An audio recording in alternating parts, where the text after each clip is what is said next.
Hello students, तो आज के लेक्चर में हमें पढ़ना है types of disease.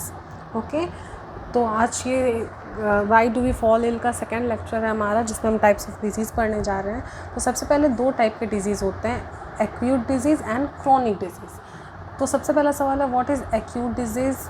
Acute disease क्या होते हैं? ऐसे डिजीज़ जो शॉर्ट ड्यूरेशन के होते हैं, ठीक है, जो ज़्यादा समय तक नहीं होते हैं, मतलब कि 1 से 2 दिन या 1 हफ्ते के लिए ऐसे जो डिज़ीज़ होते हैं उनको हम लोग कहते हैं एक्यूट डिजीज़। और क्रॉनिक डिजीज़ वो डिज़ीज़ होते हैं जो लॉन्ग लास्टिंग होते हैं, जो कई सालों तक डिज़ीज़ आपके साथ रहती हैं, आपको बीमारी रहती है, वैसे डिज़ीज़ को हम कहते हैं क्रॉनिक डिज़ीज़। ओके, तो एक्यूट डिज़ीज़ में कुछ पॉइंट्स हैं जो कि हम पढ़ लेते हैं। एक्यूट डिज़ीज़ क्या है? They are short duration disease. Short duration है इनका। Patient recovers completely after the cure. जब इलाज होता है, इलाज के बाद पेशेंट जो होते हैं वो कम्प्लीटली रिकवर हो जाते हैं, कम्प्लीटली ठीक हो जाते हैं। एंड थर्ड है, there is no loss of weight और फीलिंग ऑफ टायर्डनेस। यहाँ पे वेट लॉस नहीं होता है आपका, और आपको मतलब टायर्डनेस वाली फीलिंग नहीं होती है एक्यूट डिजीज़ में। ओके, देन सेकेंड है हमारा क्रॉनिक। क्रॉनिक में क्या होता है? ये लॉन्ग लास्टिंग डिजीज़ है। इसमें पेशेंट जो होते हैं वो कम्प्लीटली रिकवर नहीं कर पाते हैं डिज़ीज़ से क्योर के बाद भी। एंड थर्ड हमारा, there is often loss of weight. यहाँ पे लॉस ऑफ वेट भी होता है और फीलिंग ऑफ टायर्डनेस भी रहती है। तो एग्जांपल है हमारा एक्यूट डिजीज़ का common cold, flu. Common cold जैसे सर्दी, खांसी, फ्लू हो गया, तो ये सारे क्या है? ये सब एक्यूट डिजीज़ हैं। एंड क्रॉनिक डिजीज़ के हमारे एग्जाम्पल्स है TB, tuberculosis and cancer. Okay, तो ये दोनों हमारे क्या हैं? ये क्रॉनिक डिजीज़ है। तो आई होप आपको डिफरेंस क्लियर समझ में आ गया होगा chronic disease and acute disease में।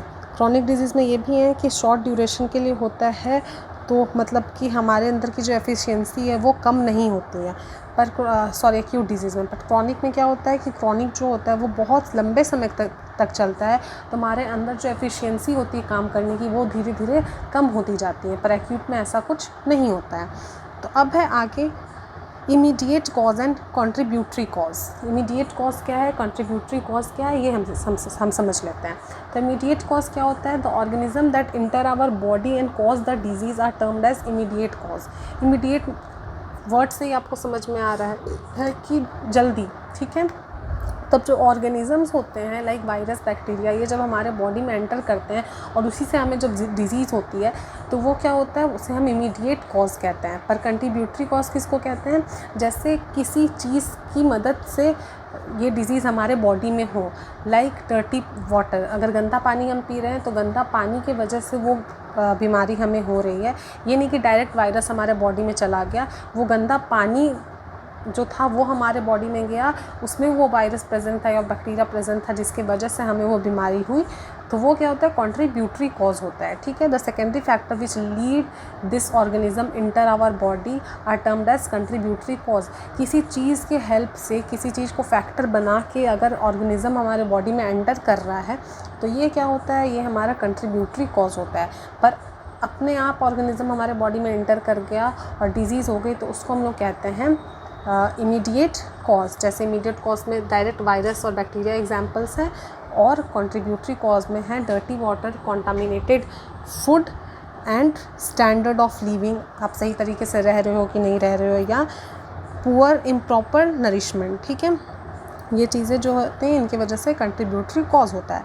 अब और आगे एक है इन्फेक्शियस और नॉन इन्फेक्शियस कॉज।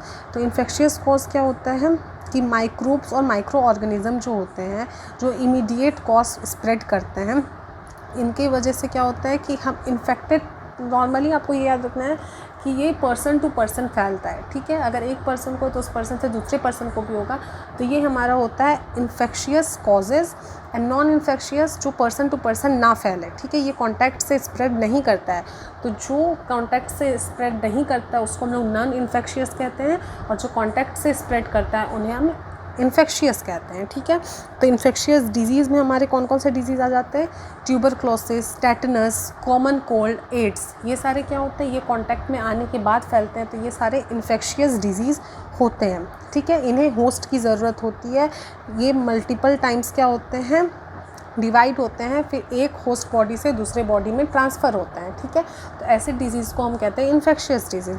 और नॉन इन्फेक्शियस डिजीज़ जो कि कांटेक्ट में आने की, जिसके लिए ज़रूरत, मतलब जो कांटेक्ट में आने से नहीं फैलते हैं, ठीक है, आप नॉर्मली कांटेक्ट में भी रह सकते हैं, लाइक कैंसर, जेनेटिक एबनॉर्मेलिटीज़, जो जीन में प्रॉब्लम्स आते हैं कई लोगों के, तो वो जीन से वो बीमारियाँ वो कांटेक्ट में आने से नहीं फैलती।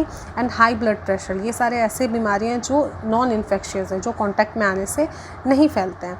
अब टाइप्स ऑफ डिजीज़ हैं जो कि कांटेक्ट में आने से फैलते हैं, तो इन सब के नोट्स मैं आपको प्रोवाइड कर दूँगी, फ़िलहाल आप सुन लीजिए। टाइप्स ऑफ डिजीज़ कौन कौन से हैं? एयरबॉर्न डिजीज़, एयरबॉर्न डिजीज़ मतलब जो हवा से फैलते हैं। उन डिजीज़ में कौन कौन से डिजीज़ आते हैं हमारे? Common cold, influenza, measles and tuberculosis, जो कि आप यहाँ देख सकते हैं। आई होप ये आपको दिखाई दे रहा हो। Airborne disease, common cold, influenza, measles and tuberculosis. Water borne disease, ऐसी डिजीज़ जो वाटर से फैलते हैं, cholera, typhoid, hepatitis. Sexual disease, जो सेक्सुअली फैलते हैं एक बॉडी से दूसरे बॉडी में, AIDS, syphilis. And animal borne disease, animal से जो फैलते हैं वो होते हैं रेबीज़, जो कि जिनके बारे में आप पढ़े होंगे। तो ये सारे डिजीज़ होते हैं, अलग अलग इनके टाइप्स होते हैं और अलग अलग ये एग्जाम्पल्स हैं इनके, ठीक है। तो इनके नोट्स आपको प्रोवाइड कर दिए जाएंगे। तो आज हमने टाइप्स ऑफ डिजीज़ को पूरा कर लिया है। अब नेक्स्ट लेक्चर में हमें एंटीबायोटिक पढ़ना है, प्रिंसिपल ऑफ ट्रीटमेंट, ये किस तरीके से ट्रीटमेंट होता है या किस तरीके से हम लोग प्रिवेंट कर सकते हैं अलग अलग बीमारियों से। तो okay guys, thank you so much.